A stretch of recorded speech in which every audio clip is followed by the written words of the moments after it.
அஸ்ஸலாமு அலைக்கும். இன்றைக்கி ஷிஸாவோட மார்னிங் ரொட்டீன் தான் நம்ம பார்க்க போகிறோம். அவங்க என்னெல்லாம் பண்ணுறாங்க, என்னெல்லாம் சாப்பிட்றாங்க அப்படிங்கிறத நம்ம பார்க்க போகிறோம். ஷிஸா வந்து ஒரு 8 மணி போல் எந்திரிச்சிருவா. எந்திரிச்சோடனேயுமே நான் ஃபீட் பண்ணியிருப்பேன். நான் வந்து இன்னும் கொஞ்ச நேரம் கூட தூங்கிட்டு ஒரு 9 மணியோடு எந்திரிச்சு ஃபுட் ரெடி பண்ணி ஒரு 9:30க்கு தான் நான் கொடுப்பேன். ஏன்னா அவங்க ஃபீட் பண்ணனால வந்து டக்குன்னு ஃபுட்டு சாப்பிட்டுக்க மாட்டாங்க. கொஞ்சம் நேரம் கழிஞ்சு கொடுத்தோம்னா கொஞ்சம் பசியோடு சாப்பிடுவாங்க. அதனால் நான் கொஞ்சம் லேட்டாக செஞ்சு கொடுப்பேன். நான் இன்றைக்கி ராகி பவுட்ரு எடுத்திருக்கேன். நான் எப்பவுமே ராகி ஊற வச்சு அதுலேருந்து பால் எடுத்து தான் நான் கொடுப்பேன். சரி, இன்றைக்கி நம்ம கொஞ்சம் டிஃப்ரெண்ட்டாக செஞ்சு கொடுக்கலாம் அப்படின்னு சொல்லி ராகி பவுட்ரு எடுத்திருக்கேன். 2 ஸ்பூன் எடுத்திருக்கேன்.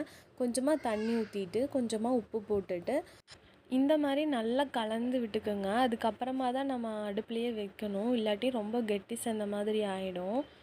எப்பவுமே ராகி செய்யும் போது லோ ஃப்ளேம்லேயே தான் வச்சு நம்ம செய்யணும், இல்லாட்டினா அது ரொம்ப கெட்டியாகிடும். நான் இது கூட அத்திப்பழமும் பேரிச்சம்பழமும் நல்லா ஊற வச்சு அதுக்கப்புறமா கொதிக்க வச்சு அதுக்கப்புறம் மிக்சியில் அடித்து பேஸ்ட்டு மாதிரி செஞ்சு தான் இது கூட நான் சேர்த்துருக்கேன். நம்ம நார்மலாக அத்திப்பழத்தை சும்மா கொடுக்கவும் முடியாது, டேட்ஸையும் அதே மாதிரி கொடுக்க முடியாது, அவங்களால முழுங்க முடியாது. அதுக்கு பதிலாக நம்ம இந்த மாதிரி செஞ்சு அது கூட சேர்த்து கொடுத்தோம்னா குழந்தைங்க விரும்பி சாப்பிட்றாங்க. அது ரொம்பவுமே சத்தானது கூட. எப்பொழுதுமே நம்ம எந்த ஃபுட்டை அறிமுகப்படுத்துகிறதா இருந்தாலும் நம்ம எடுத்தோடனே திணிக்கக்கூடாது. ஒரு வாய் மெதுவாக கொடுத்து பார்க்கணும். அவங்களுக்கு அந்த டேஸ்ட்டு பிடிச்சிருக்கா என்ன ஏது அந்த மாதிரி கொஞ்சம் நம்ம செக் பண்ணி பார்க்கணும். மெதுவாக இன்னொரு வாய் ஊட்டி விடுங்க. அவங்களே என்னன்னு சொல்லி அவங்களே யோசிச்சுட்டு அதுக்கப்புறம் அவங்களே கேட்க ஆரம்பிச்சிருவாங்க.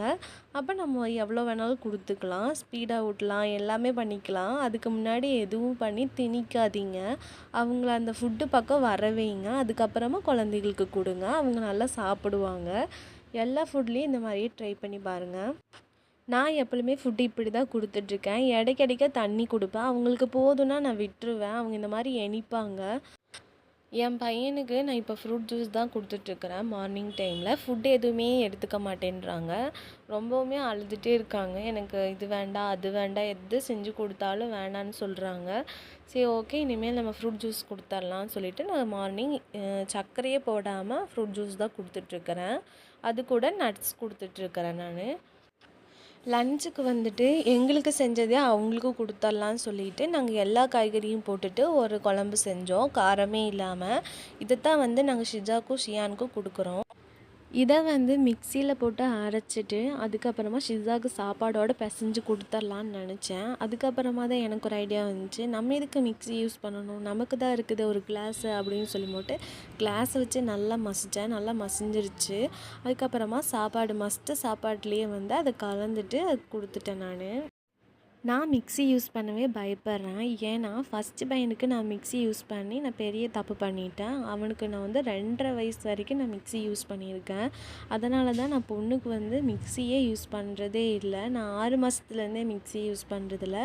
ஏதாவது ரொம்ப ஒரு அர்ஜென்ட்டுனா நான் மிக்ஸியை யூஸ் பண்ணுறேன். பையனுக்கும் அதே மாதிரியே சாப்பாடு கூட பிசைஞ்சிட்டு 2 உருளைக்கிழங்கு 2 காலிஃப்ளவர் வச்சு நான் கொடுத்துட்டேன். ஃபஸ்ட்டெல்லாம் வந்து ஷிஸா வந்து உட்காந்தே சாப்பிடவே மாட்டா, இறங்கி போயிட்டே இருப்பாள். இப்போ அண்ணா வந்து ஃபுட் சேரில் உட்காரனால இவளும் உட்காரன்னு அழுகிறா. 2 பேருமே ஃபுட் சேருக்காக அடம் பிடிக்கிறாங்க. ஷிஸாவுக்கு வந்து காய்கறி போட்ட அந்த ஃபுட்டு ரொம்ப பிடிச்சிருச்சு. அதனால கிளாப் தட்டி அவங்க பாட்டுக்கு சாப்பிட்ருந்தாங்க. ஷிஸா சாப்பிடும்போது ரைம்ஸ் எல்லாம் பாடும்போது ரொம்பவுமே சிரிப்பு வரும். அப்போ ஆட்டோமேட்டிக்காக கிளாப் தட்டிகிட்டே இருப்பாள். அவளுக்கு ரொம்ப பிடிக்கும் ரைம்ஸ். எல்லா ரைம்ஸுமே நல்லா விரும்பி பார்ப்பாள். தங்கச்சியே சாப்பிட்டாச்சு, இன்னும் அண்ணன் சாப்பிட்ற வழியே காணோம். அவனுக்கும் நான் எப்பவுமே ஊட்டி தான் விட்டுட்டு இருந்தேன். இப்போ ஸ்கூல் ஜாயின் பண்ண போகிறோம் இல்லையா, அதனால் வந்துட்டு அவனே சாப்பிட்டுன்னு சொல்லிவிட்டு அவனுக்கு ஸ்பூன் போட்டு கொடுத்துட்றேன். மதியான டைம் வந்து 2 பேரும் ரொம்ப விளையாண்டுருப்பாங்க.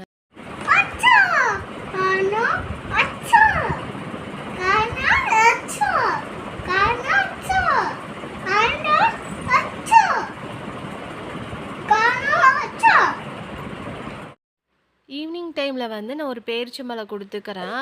அவளாவும் சாப்பிடுவா, நானும் கொடுப்பேன்.